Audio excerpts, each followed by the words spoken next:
Hello everyone, you are truly welcome to grammar class. So today our topic is parts of speech. Speech means collection of sentences, conversation and words.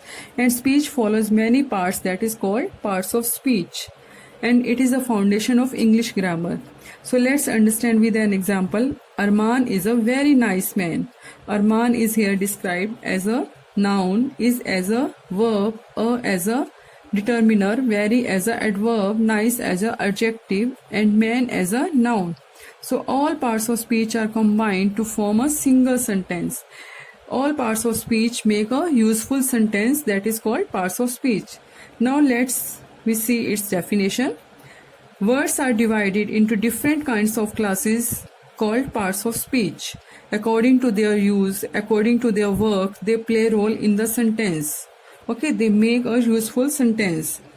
So the parts of speech are divided into 8 in numbers. The first is noun, second is pronoun, third is verb, fourth is adjective, fifth is adverb, sixth is conjunction, seventh is preposition, and eighth is interjections.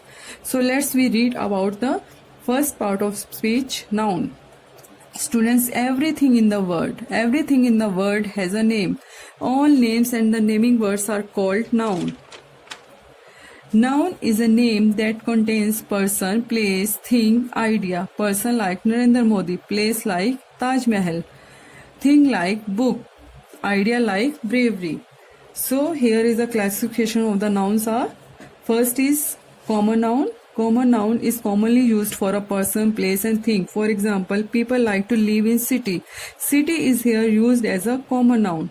Next is proper noun. Proper noun is a name of a particular person, place and thing. For example, I can see Jupiter tonight. So Jupiter is here used as a proper noun.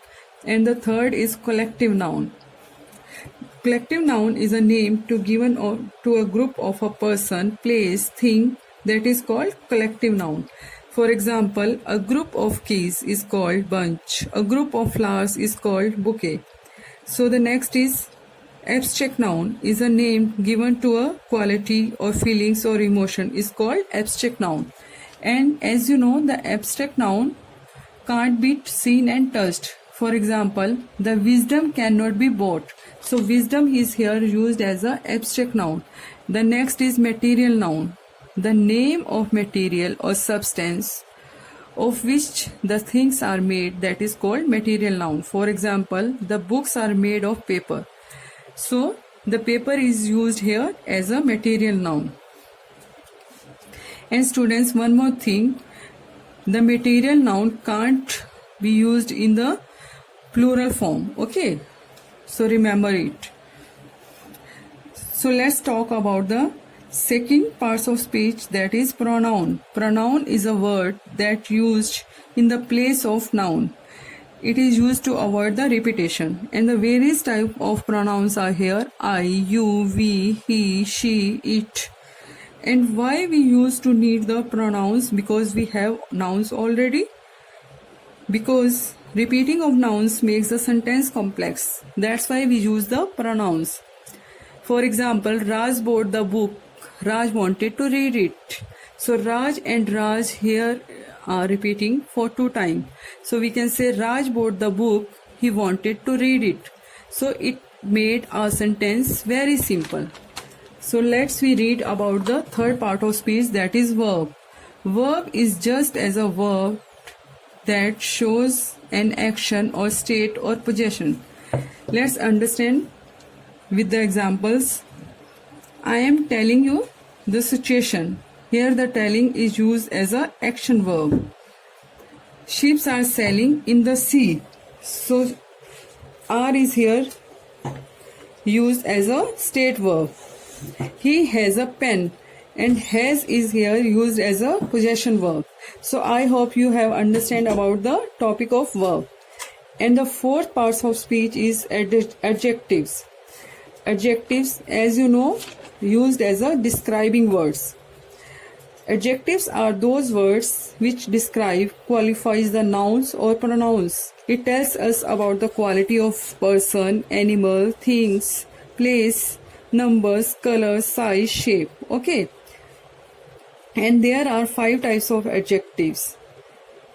The first is adjective of quality. These describe the quality of noun and pronoun like hard, good, angry, bright. For example, the hungry cats are crying. So, the hungry is here used as a adjective of quality. The second is adjective of quantity. It is used in the uncountable nouns, for uncountable nouns, which tells us about how much. For example, give me some milk. Some is here used as a uncountable noun, as a quantity. The third is adjective of numbers. Tells us about the number is used. This is used with a countable noun. It has fixed number. I saw 4 cars in showroom. So 4 is here used as a number, as a fixed number. The fourth is adjective of possessive. It shows the ownership like my, our, mine, her, his. For example, this is my house. So my is here used as a possessiveness. The fifth is adjective of demonstrative, which points out the noun. This, that, those, these. So example is here. Those flowers are beautiful. So those is here pointing out about the demonstrative adjective. The seventh is interrogative adjective are used with nouns to ask the questions what, which, where. For example, which pen do you like more? So which is here used for the interrogative adjective. So student, today we will do till here, and I hope you will understand. So we will do the rest part of the topic tomorrow. Thank you.